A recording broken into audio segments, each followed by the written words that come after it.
Hi, everybody. Welcome to the Experiment Digital's Alumni Webinar. My name is Jen, and I am really excited to be with you all today. I am joined by Mia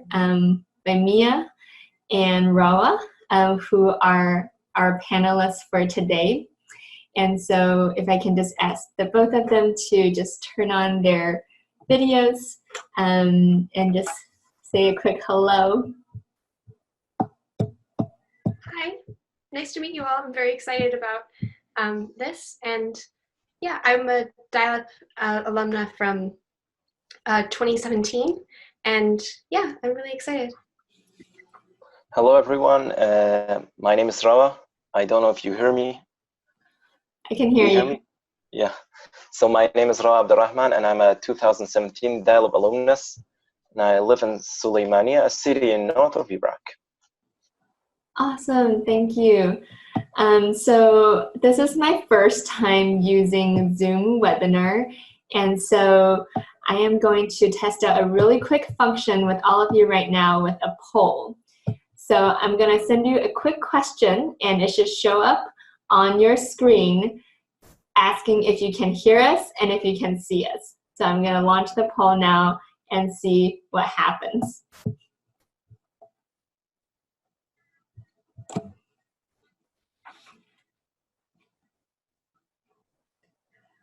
Great. Okay, so it seems like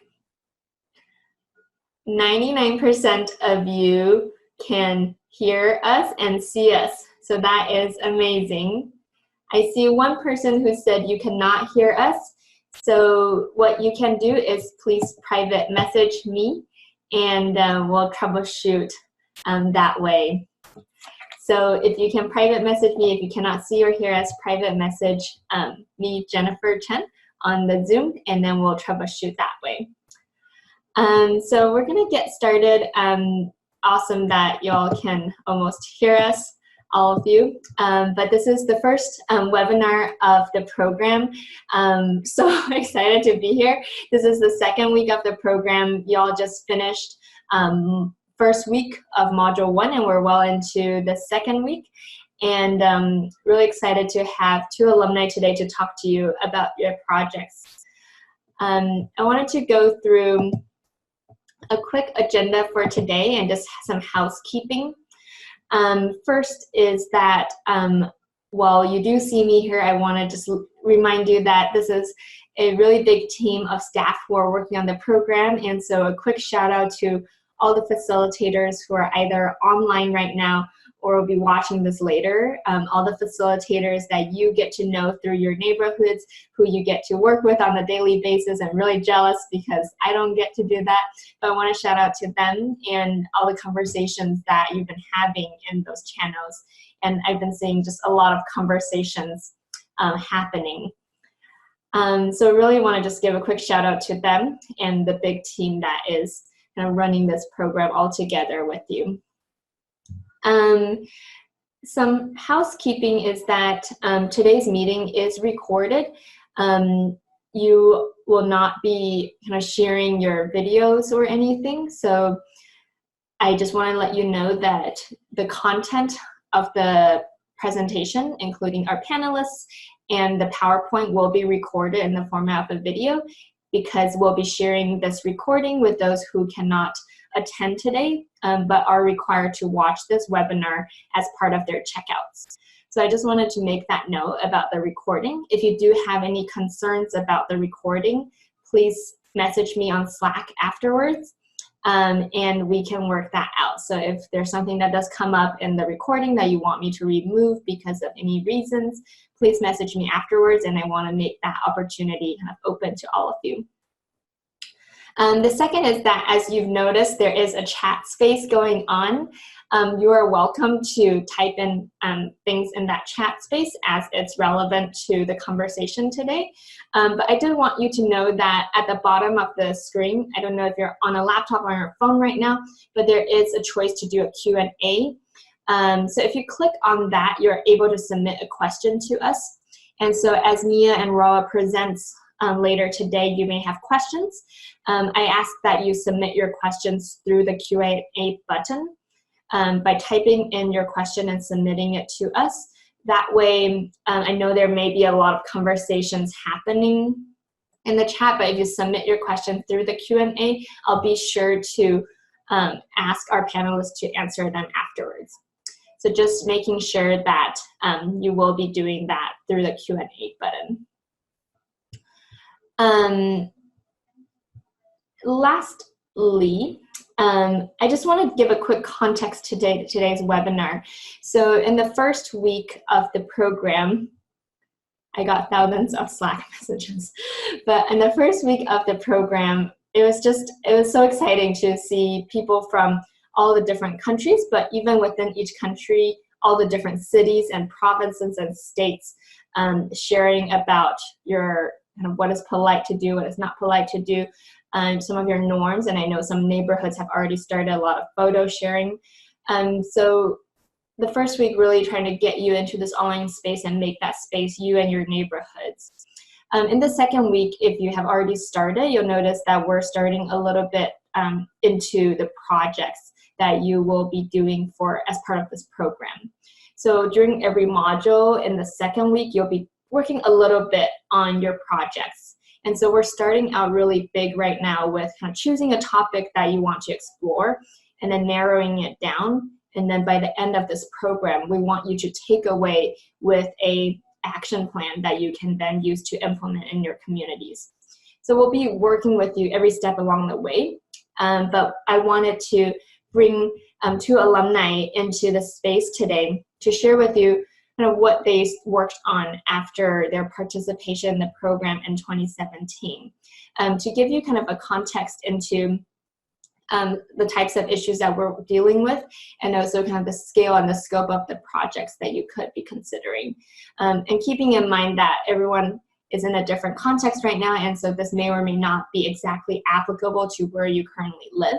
But I hope that through these ideas, they'll generate or spark some inspiration or just some things that you may want to do.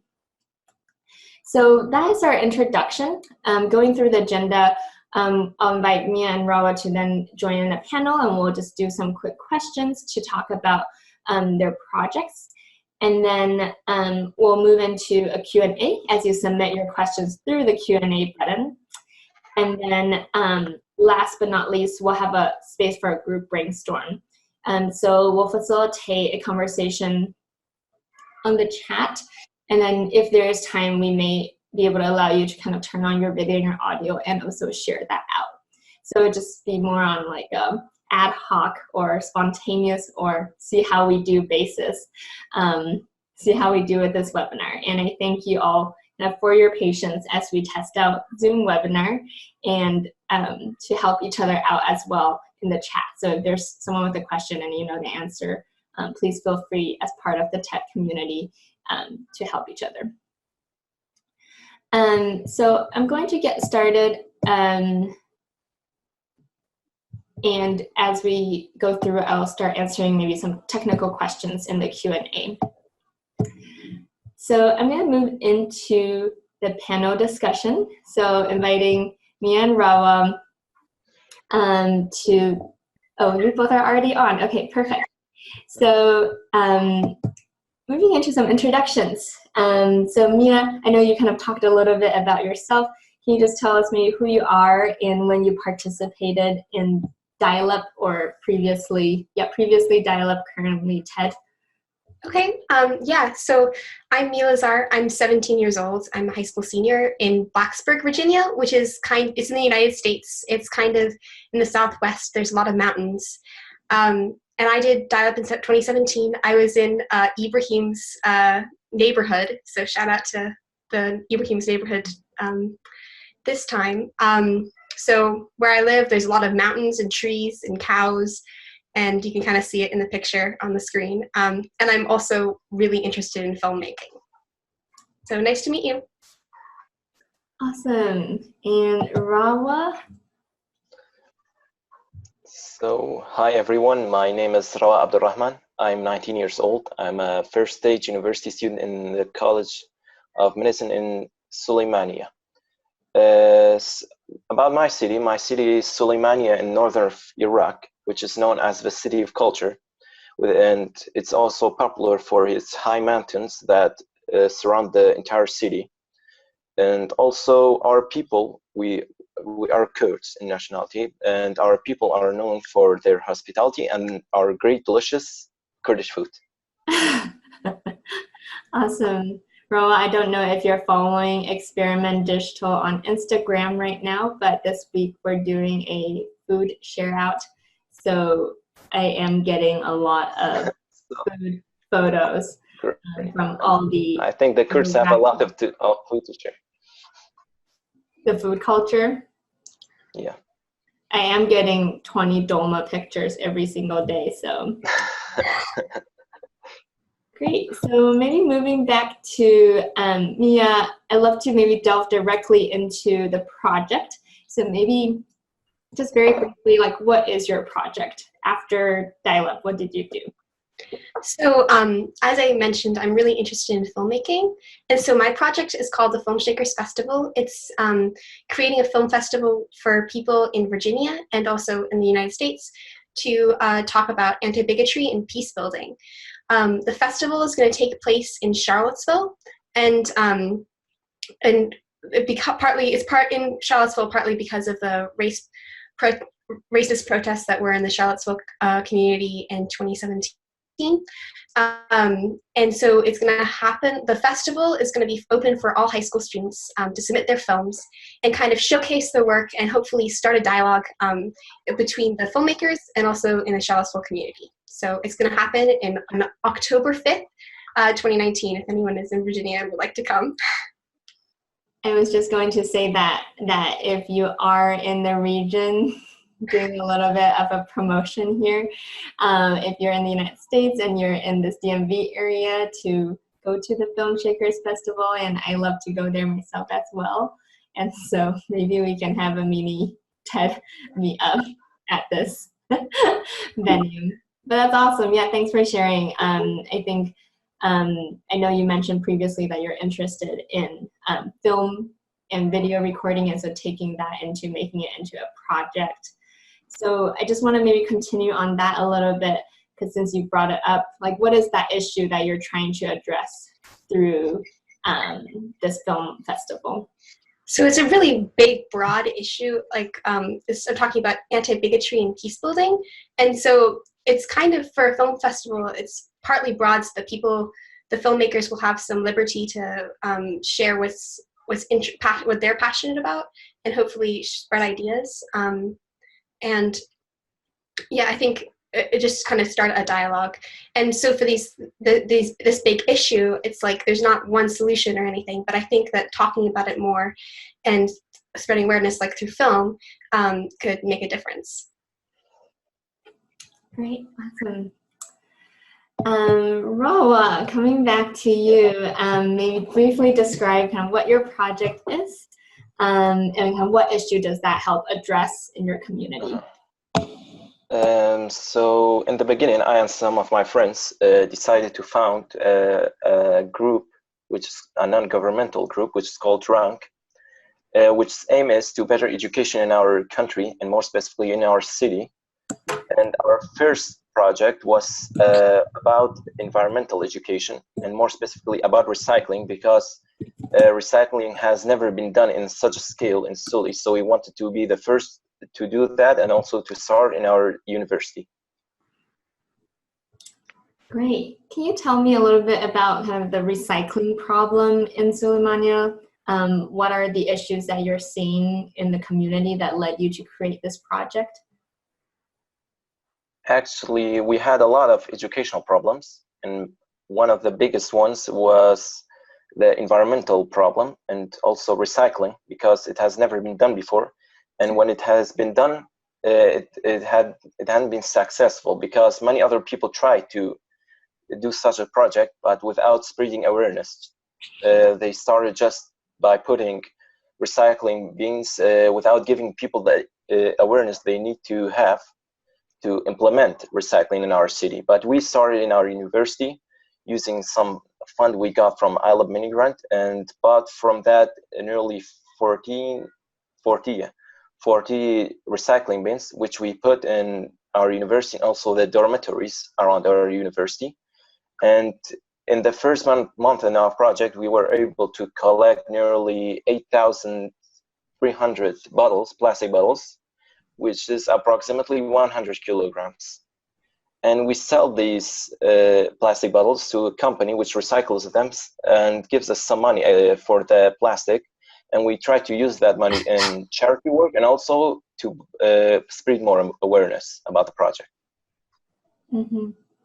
Awesome. Yeah, so it seems like it's been an issue that people recognize happening, but the previous initiatives have not been as successful because there wasn't the education component to raising awareness of it. And now that you built that into your project, you were able to recycle a lot more water bottles and encourage more people to do so. Yeah. Great. And so I want to maybe talk a little bit about kind of how you got your project started, because these all sound like really good solutions to either tackling or promoting awareness about how to do anti-bigotry or how to encourage recycling. What were kind of the first steps to you both starting your project? What did you have to do to get it started? Okay, so I've always been interested in filmmaking, and I do stuff for, I've done like spreading awareness about like helping refugees or women's rights and other things that I'm passionate about. But participating in Dial Up in 2017 kind of helped me like think about what if I did something different, something bigger, or helps other people learn, like share their voices through film. So that was how I kind of got the idea. And I've been working with high schoolers from across the state. Some people who are artists, like my friend who's on the screen right now, who would like help design the logos and stuff. There's other people who are helping me with the advertising. And really what I've learned is that you have to like, it's okay to ask for help, because often people are really excited to help you and will be able to add a lot more to your project. So kind of how this thing started was me asking other people, high schoolers and people that I met, if they would like to help me with this big project. And I applied for the Dial Up grant, which I won, and that also helped. So I think, yeah, remember that you should like asking for help is, don't be afraid to do it. It can really help your project a lot. Awesome. And Rawa, how did you get your project started? What did you have to do to start up?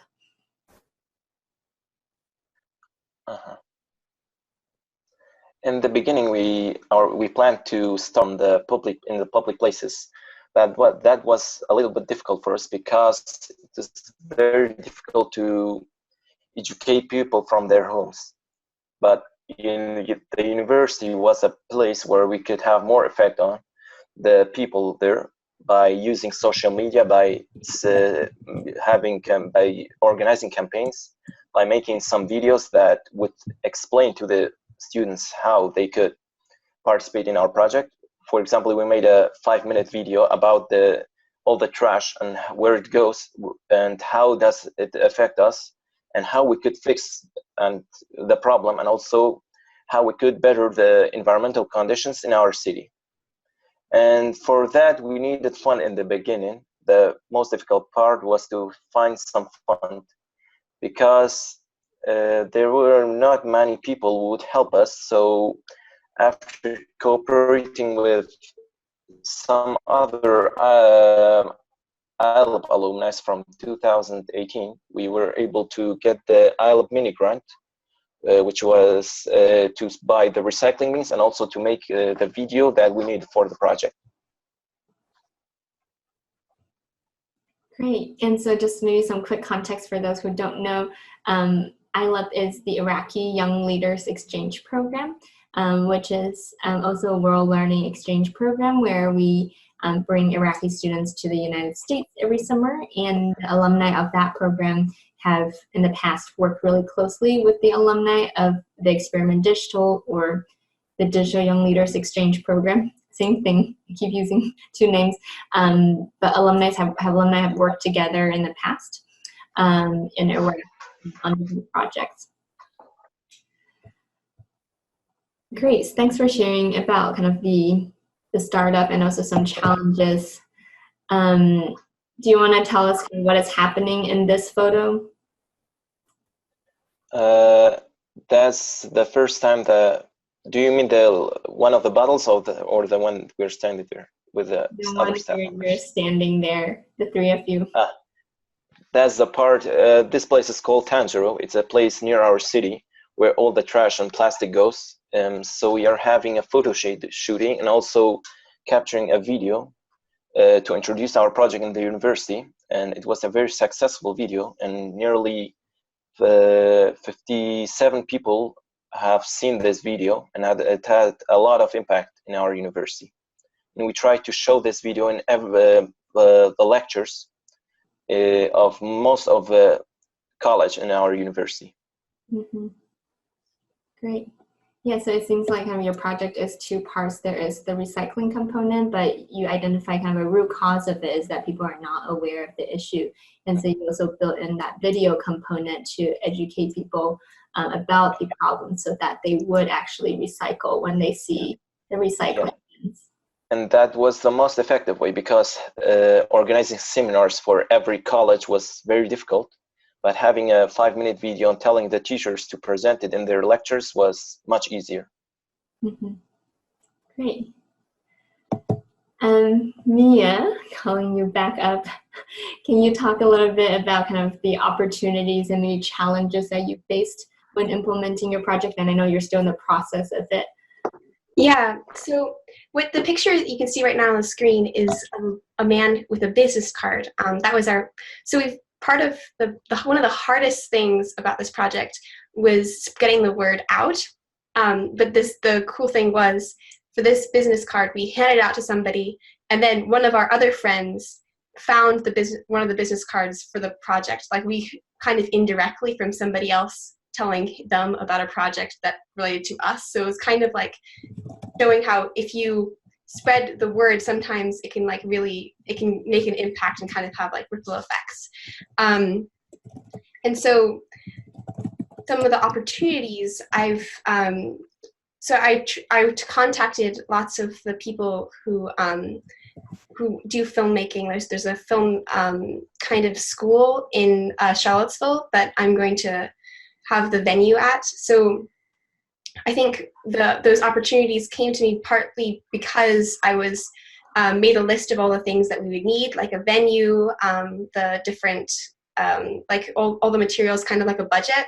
And so kind of that helped me find opportunities and doing some research and asking people, kind of making lists at the beginning of the process kind of helped me find out more opportunities later on in the process. Yeah. Yeah, and I think because you're living in the area, there's also a lot of connections that you've been able to forge with local organizations to use their different resources, which has been hopefully helpful in the implementation of your project as well. Yeah. And then it seems like there was some promotion through the name cards, and then Rawa, you mentioned that you were promoting kind of the YouTube video on your Facebook page as well. Yeah, the Facebook page actually helped a lot because we gathered nearly 120 volunteers from the Facebook page, and it was a very easy way to communicate with the other people in our city. Great. Did your electricity just go out, Rawa? Yes, unfortunately. It's okay. Great. Yeah. So it seems like the two projects are kind of different in nature, but really explores the root cause of the issue in the community, and also both of them in a way centers on raising awareness of an issue that you two are passionate about. And so kind of as we're presenting to this new group of TED participants right now, What are some maybe suggestions or tips that you may have in terms of starting a project that you think could be helpful to share? Let's go with Mia first. Okay, so if you're starting a project, I would suggest thinking about what your passions are and what your skills are and how you can use those to help your community. I think if you're passionate about a project, then it's so much easier than if you don't really care about what you're doing. And I think so I think being passionate and kind of doing something that you can see yourself enjoying doing, and also something that you can think big about what you can addressing problems in your own community. Also, try to, for me, one of my struggles was balancing friendships, but also with like getting people to be volunteers. And I think one of my suggestions would be make sure that it's like you find volunteers that are willing to work and tell them what your like expectations are of them. And I think that would make you make the leading process like a lot easier. Mm. And just a quick follow-up on that, how did you find volunteers, and do you have any suggestions on how to find them? So I found it was kind of word of mouth. I would ask friends, if they knew of anybody who was interested in filmmaking and would like to help me. Or I also asking through my extracurriculars and stuff. I've met people through at film festivals, and I'd ask them if they would like to participate. So kind of, I think it depends on what your project is, but kind of if you're doing a project about recycling or something, or some about environmental things, find people who are or share your passions and ask them about it too.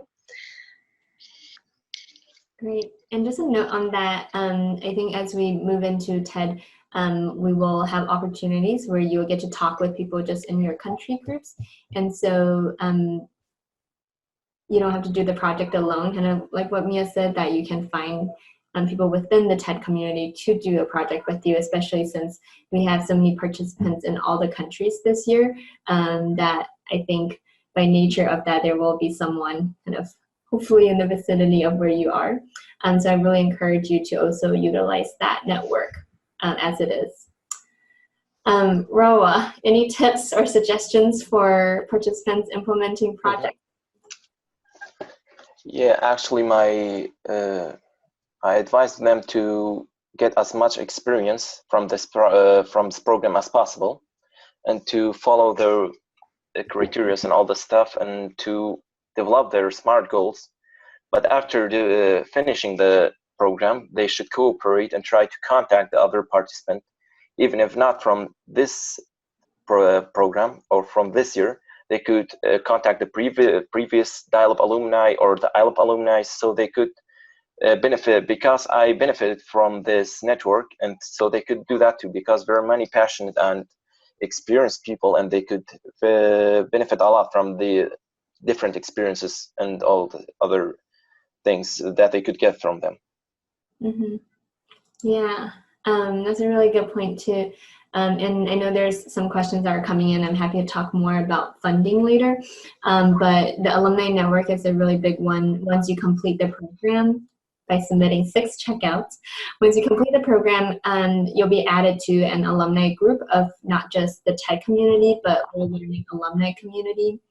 And with that, there are people who completed this program before who may have done projects or similar interests as you.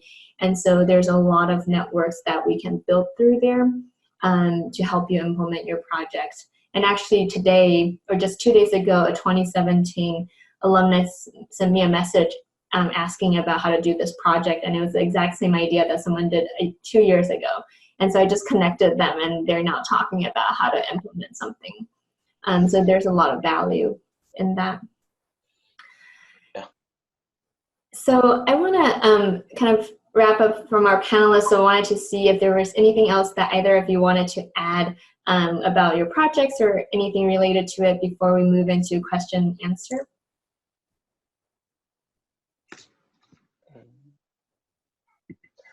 So I have only one thing that I have to say. In their project, they should focus a lot on social media because it's the easiest way to communicate with the other peoples in your community.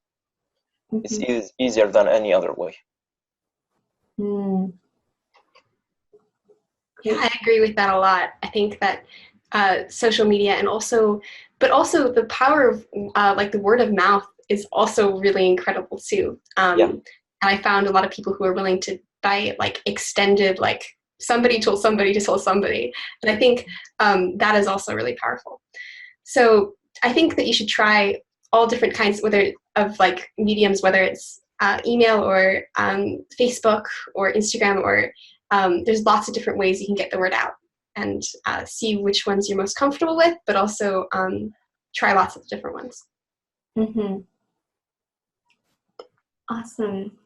So we've been getting quite a bit of questions, and I'm going to also encourage anyone who wants to ask questions to please do that in the Q&A section. I'll kind of go through these questions and share them out with our panelists for them to answer. So if there's ones that I'm getting some that are more related to the program itself and not necessarily related to the panel, and those ones I can follow up more individually. But I wanted to start with Bistun, who had a question for Mia. Kind of what are the videos? What would the videos be about? So the videos are like, I think they're 10 minutes long, like short videos. And it can be about basically anything that relates to anti-bigotry or peace building. So it could be, we've gotten a variety of different kinds, whether it's about like LGBTQ or racism. There's lots of different problems that the filmmakers are trying to address. And some people are making documentaries, other people are kind of doing like a poem reading, others are doing a narrative film. So it's kind of going to be a broad spectrum of things that the film festival is going to show, but hopefully they kind of will have an overall positive message. Awesome. And then I had a question from Saya for Rawa. Saya says that they just talked about environmental problems in Kurdistan with other TED participants, and they don't really have recycling machines. And hearing about what you said made her really happy. Can you all make a project for other cities as well? So not just in Suli. Great. I really love to go to other cities as well, but I didn't have any contact with anybody from the other cities. But if we could build a contact with the other ones, it would be great. I'm ready to do it in any city in my country. You know what you're signing up for right now. Yeah. So I think that does actually bring me to a good question is, I do have Mia and Rawa's contact information. And so I think what would be a good thing is if you're interested in following up on either projects or you want to do kind of Rawa's project in your city, maybe I can share that contact information with them after the webinar and they can reach out to you if they're interested. Yeah, sounds good. Cool. Well, Rawa, you just said that you do it for any cities, so just setting you up for that. Great. And then Mia, what is the relationship between film shakers and anti-bigotry? So that's what the films that we're accepting films, like we're going to select which of the applications, we're going to pick films that relate to anti-bigotry and peace building. So kind of films that have that general message and are going to be shown, and then we're going to have people talk about, the filmmakers themselves talk about them with and kind of have a Q&A, kind of like what we're doing right now at the film festival. So hopefully we'll kind of have some dialogue about those subjects. Awesome. And Rawa, a question from Mohammed. Have you faced any obstacles from the government while doing the project? Yeah, actually a lot. We needed a lot of permissions and stuff for starting in the university. We need, for example, I think it was a month or so to get the permission from the university after doing many checkups and all the stuff, and to get the number of a car and specifying how much money we'll get in a month. All this needed a lot of effort, and not just in the university, in any other place in our city, we will face a lot of obstacles while speaking with the governors and also the businessmen in our city. Mm-hmm. Kind of a question for both of you, from Jasmine. How did you both narrow down your ideas and just focus on one topic for your community? Whichever one of you want to go first. I guess my topic is kind of broad in that it's kind of can encompass a lot of different subjects, and it's going to be from people all over Virginia. And to be honest, I kind of expanded it the more that I realized that the thing that I was doing had the power to be able to encompass all of that, to be open to people just not just in the Charlottesville community, but also in Virginia and in the United States. So I kind of broadened it in some ways, more than narrowed it down. But that might not be the case in all. Like when I make a film, usually it's narrowing it down. In this case, I actually kind of broadened it and was trying to be bold. Mm-hmm. Actually, I wanted to work on education, so I didn't specify environmental education at first. But I did some research and stuff, and also, and I did some research and found out that recycling is very unpopular in our city, and it hasn't been done in a professional way before. So we decided to start recycling in our city, but we plan also to do some other educational projects. For example, we will start to have a children book club for children from the age of 10 to 14 years old, and also other projects that are related to education. So we will try to broaden our project. That's interesting that both of you are saying that instead of kind of narrowing it down, it does touch on different aspects of it. I think just to touch on that, during this first module, of course, we're going really broad and we're just choosing the root causes. But in the second module, we'll help you kind of narrow that down by translating the issue you care about into a question. And then the third module will be writing goals that are really specific.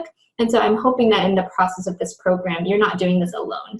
I know that sometimes it can seem a little bit overwhelming, but we're not doing this alone. We're working with you all along with network and support and a community to build in this project, and to narrow it to a scope that you think is feasible for you. And so I know that it could look like a form of a festival, it could be a recycling project, but there's people who started maybe kind of things in the online space, or started with a fundraiser. So it could look in a very different form, and it could be a scope that is feasible to where you're at personally. And so I don't want you to worry too much about kind of the scope for now, and that hopefully through the next few weeks we'll be able to make something that is doable.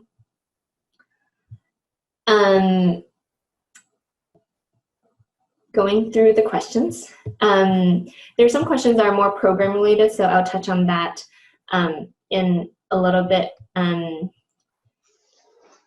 The question from Tori, how many participants do you have working on the projects with you, and do you have people from other countries working on the project with you as well?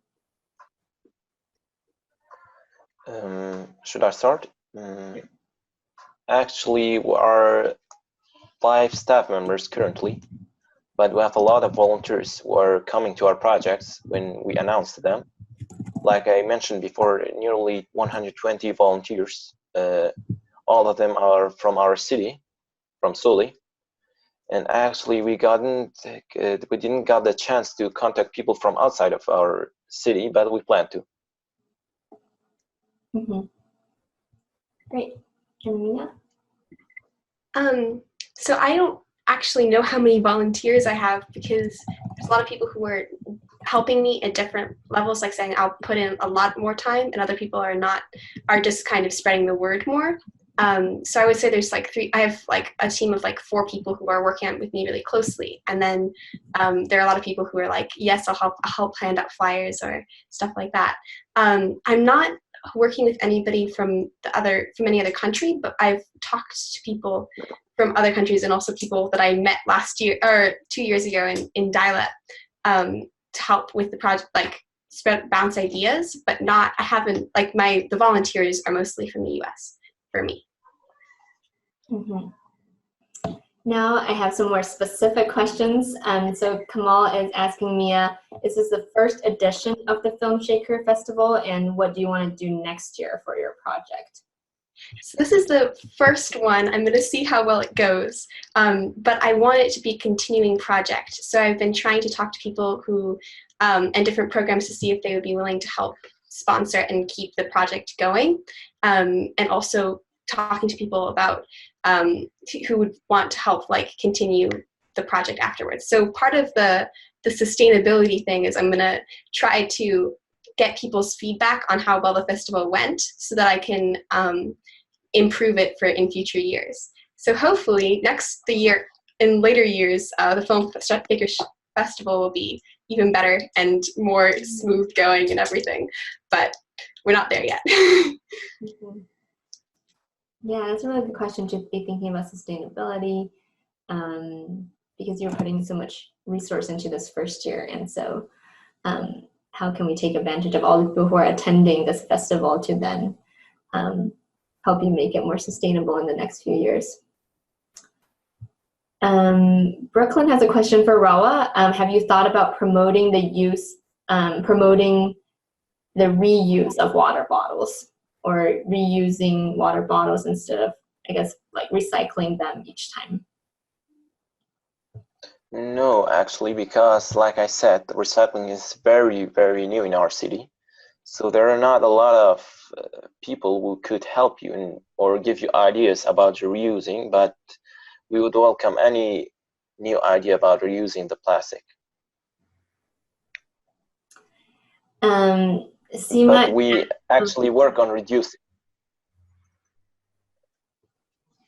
We try to share to spread awareness about reducing plastic, starting from the schools in our city. That's our next plan. Great. Going through all the questions. Seema asks, Mia, will there be a video of the festival so that students across the US can also see it? So the plan is after all the films are submitted and are aired, they're going to be on a YouTube page so that everybody can see the different films that were submitted. And then I'm planning on taking lots of photos during the production and I hadn't thought of recording the Q&As, but that would be a cool idea. But yeah, all the films will be online so everybody can see. Great. And Howard is asking Rawa, they're a co-founder of an environmental group and they're trying to get more people to join them. And yesterday they had their first project, and he wanted to know if Rawa is okay to participate with them. Actually, great. I love to help anyone who is working in that field. So if they're in my city or somewhere close from my city, I would like to. Why not? Great. And yeah, again, for the participants, I will share their contact information afterwards. And I'm just making a note that it is 3:45 right now. I wanted to do a group brainstorm, but also recognize I have 60 questions that are currently unanswered. And so I think what we can do, as we said in the beginning, we'll go with the flow. I think making use of the two of you here would be the best. So I think I'll continue going through some of these questions just so that they can get their answers from you all, if that's okay with the both of you. Sure. Sounds good. Okay. Sounds good. And if I don't get to your question, you are always welcome to contact them afterwards. But Yasmin is asking Mia, who sees your films? And is there a way to make sure that the films are shown to those who have a tendency towards bigotry? So I think, so who sees my films? It'll probably be people in the Charlottesville community, and I've been trying to get the word out in other places in Virginia. There's no way that I can try to attract people that that need to see them, but what I'm trying to do is get as many people as possible to see them, and hopefully it'll reach people who could benefit from listening to these messages, or just, I think, sharing the stories and what the people that the filmmakers' ideas is important to anybody. Mm-hmm. Citra is asking Rawa, did you start the project after finishing grade 12? Yeah, actually, because of grade 12, I wasn't able to do a project. And my first project was a seminar. It was not this one. But after collecting a lot of experience, I was able to start with such a big project, because this one was very difficult to implement. Mm-hmm. Maybe a question for the both of you. As you are working on your project, it seems like it requires a lot of courage and passion. Has there anyone who made you disappointed, or made you kind of made it more challenging for you to keep going with your project, and how did you deal with that? Yeah, there are a lot of times. Oh, do you want to go, Raya? No, you can go. So there have been a lot of times when I've sent emails or asking people for help, and they're either not going to be able to help, or they're charging way too much, or for the use of a venue, or people who say they are able to help, but then kind of don't do what they agreed to do, and that's been hard. But I think asking a lot of people, and some people are going to be more helpful than others, and I think that there have been times where it's like, oh, I can't, especially towards the beginning, where I was really nervous about whether things would work out. But I think after asking a lot of people and being brave, it was really hard for me. I'm kind of shy to ask people for help, but I think it really pays off.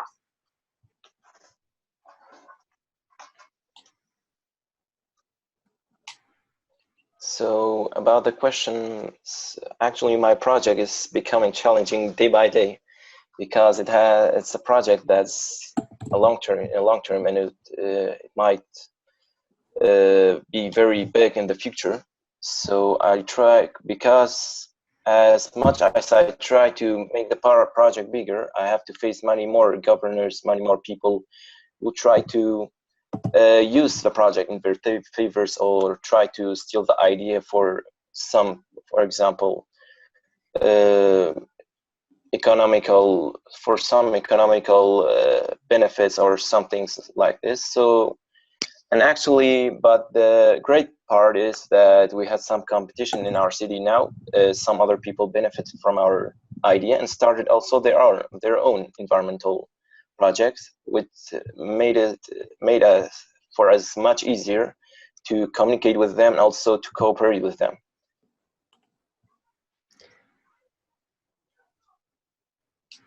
Mia, did you want to add something? Yeah, I just thought another big thing for me was that I think people had trouble, especially because I'm a high school student, and I think it's hard sometimes for people to understand to believe that a high school student could do the things that to attempt a project like this. So I think that don't be put off by the fact that you guys are young and you have ideas. Try to keep on going, even if people don't seem to believe in you.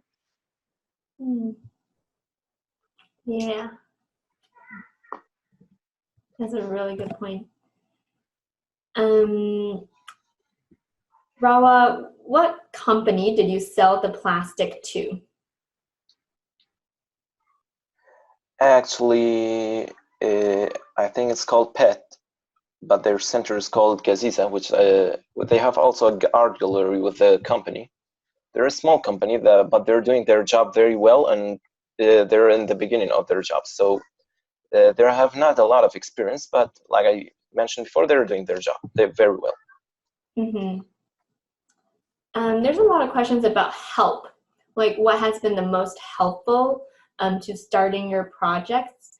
So maybe each of you can talk about like what's something that's been the most helpful to get us started, either an organization or resource, or what you think it was. Actually, the most difficult part is to get money at first, because after you get money and implement the project and the project becomes reality, you have a bigger chance of getting more fund or getting more help. But when it's just an idea, some people find it risky to help you or to fund you. So that is the very difficult part. And I think if it's not because of the Alumni grant, my project might have been delayed to maybe 1 month or 2. Mm-hmm. Mm-hmm. I completely agree with that. Funding is really hard. I think also what helped me, other than funding, was setting a goal plan for what I want to do for each month, and what kinds of, like set little goals to help achieve the bigger goal overall. And that kind of having detailed planning really helps me in the process. Great. And kind of with that, I wanted to just take a quick opportunity to talk a little bit about kind of projects you will implement, because I'm getting a lot of questions about what do projects have to look like. So just really quickly, as part of this program, you are required to design and implement a project for your community, and through the next 7 weeks, we'll be working on putting that together. But that project can look very, very different from community to community, because first, the needs of each community is different. Second, your resources look different. And third, your interests are very different, right? So you may not all be interested in the same thing. And so from the first video, you've seen that projects can vary. They can look like just a fundraiser, or they can look like we have alumni who started organizations. So the scope is very different. So to answer a question about do we have to do it on a certain topic, the answer is no. You're choosing something that you care about, and as Mia said, it's really important that you are passionate about it, which can help you kind of push through with implementing. In terms of kind of support for your projects, as you complete this program and become an alumni, you will have access to funding opportunities. And so I know Rawa mentioned that he had received a mini grant from our other exchange program, and Mia received a fellowship grant through this program. So once you finish the program, there will be grant funding opportunities specific to this program from the Stevens Initiative. And so you will be able to apply for those. And these are exclusive opportunities only for alumni of our program. And so you're only able to apply because you completed this. But I did get a question from Tori asking, do you always need funds? And is that necessary? I just wanted to share that, no, it is not necessary to do a project that requires funding. I think both Rawa and Mia said it's helpful to have that money to kind of get started. But we have a lot of projects that are completely not done through funding. So for example, we had a student who just started a storytelling project online.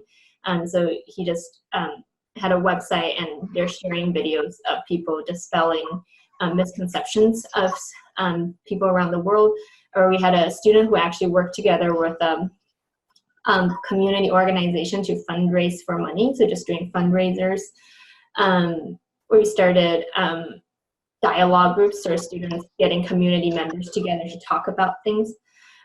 So they don't all necessarily require money. I think I do want to put it out there that you will have access to this opportunity to get funding, but that it is not a necessary component.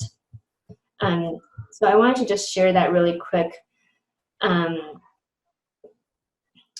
Anything else that the two of you may want to add in terms of like project scope or funding?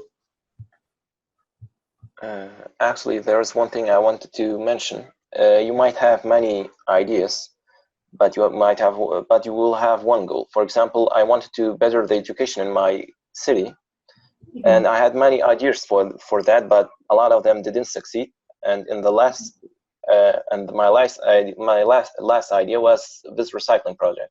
So after not succeeding in this project and trying every time and repeating and trying to reform the ideas, I finally got to the goal. So you might change the methods, but the goal must be the same. So don't get depressed when you need to change the methods or the ways you need to reach your goal. Try to plan different plans and also to try different methods. Yeah, I agree. Being flexible about how things happen. Like sometimes there's challenges that you couldn't have foreseen that you have to like change your plans about. But as long as you keep on working towards your overall goal, I think it makes a big difference. Mm-hmm. I still have a lot of questions, so maybe one question for the both of you is, how do people react to your project? Actually, it depends on in my case, it depended on their educational background. For example, the students in the College of Medicine were very happy about the project and they helped us a lot. But for example, some of the other colleges had a little lower educational background, didn't bother about their projects, and also tried a little bit to make a defect in the project. But overall, the project was welcomed very well. Yeah, it's pretty much the same with me. It depended on the person, but overall, it's been really positive and gotten a lot of ideas and a lot of people saying that they want to participate. So yeah, it's been good. Okay, I'm gonna do two more questions. One is Nor says, my high school in Pittsburgh would love to do a Film Shakers Festival kind of thing because they just started a multicultural club to spread awareness. Could you help us have one at our school? That would be so cool. Yeah, I think you're giving my contact email at the end of the thing. So yeah, email me. That would be really awesome to have the idea spread across the United States. Great. And Rawa, did you get any help from teachers for your project? Yes, actually, I got a lot of help from the teachers from the other college in the University of Sully. They were specialists about the environment. So also other teachers who were teaching the lectures, they helped me a lot to present the video in their lectures. They were okay with that, and some of them even loved to. And some of them who couldn't help in these ways are trying always to recycle their bottles and also to encourage their students to participate. All right, last question for the both of you. What help do you need to continue implementing your project? Is there any help that you need from the TED community? If anyone would be interested in helping you with the project, either or submitting a video, that would be cool. Or that would be really amazing. Or if they could spread the word too. But yeah, also let me know about what I'm really interested about seeing what this year's TED community comes up with project-wise. So, yeah. The only two things that come to my mind currently, the most important thing is their support, because there are a lot of things that could slow us down, or there are a lot of obstacles. So, but when we see there's a lot of support we have from the participants, from the people in our community, we get encouraged and try to face these obstacles and get over them. And another way they could help us, I'm always open to different ideas, and we always ask our volunteers if they have different ideas. So if you have different ideas, we'll love to implement them. All right, well, I do want to acknowledge there are about 50 questions that I have not gotten through yet. So what I will do is I will share both Mia and Roa's email addresses on Slack, Right. all announcements panel, along with the recording of this webinar. I know there's some questions that were answered before. So if you came in later, you're welcome to watch it and then get your answers and also follow up with them with any additional questions. I did want to just quickly wrap up and say that we had almost 200 students attend this webinar at some point, and so really amazing community support and turnout, and I really hope to see more of you in the next webinar for the next module. And I hope that this webinar just kind of give you a vision as to what a project could look like. There's no set idea, and we're working with you through the next few weeks to choose something that is the most feasible for you and that you can do to become kind of an active member of your community. So with that, I want to end with 2 quick polls. First, really curious, where do you currently live? I want to see some representation.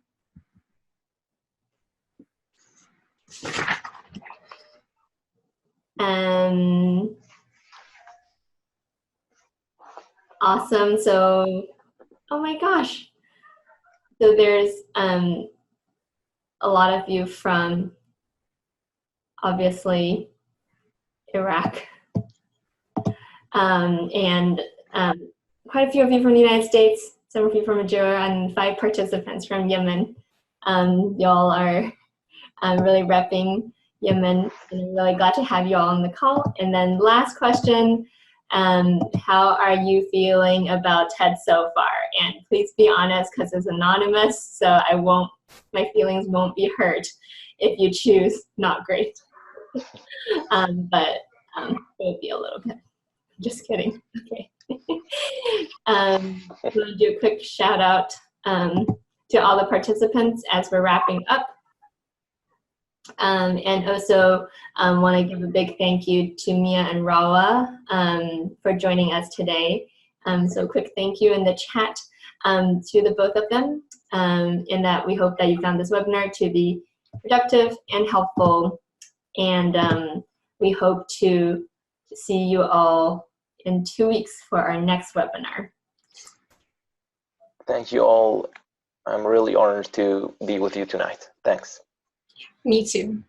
It's really cool hearing all of your ideas too.